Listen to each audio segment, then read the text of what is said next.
যাই বলা হয় তারা একটা শব্দ শুনিয়ে দেয়, কি সেটা? সংবিধান। সংবিধান উচ্চারণ করতে গেলে শেষে আসে ধান। তারা ভেবেছে এটা বোধহয় ধানের শীষ, এই কারণে বারবার বলে সংবিধান। এটা ওই যে নির্বাচনের আগে নিকৃষ্ট স্লোগান দিত, কি জানি, লাগারে লাগা ধান লাগা, ওই ধান নয়।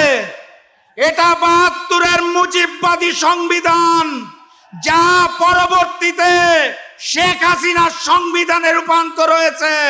সেই সংবিধানকে তারেকবাদের সংবিধান আমরা হতে দেব না। অতএব কথাবার্তা পরিষ্কার, গণভোটের রায়কে সম্মান জানিয়ে বাস্তবায়ন করুন, না হলে যেই আন্দোলন করে তোলা হবে মসনদ থাকবে না ইনশাআল্লাহ। বিজয়ের পথে যাত্রা শুরু, জীবন অথবা মৃত্যু। আসসালামু আলাইকুম।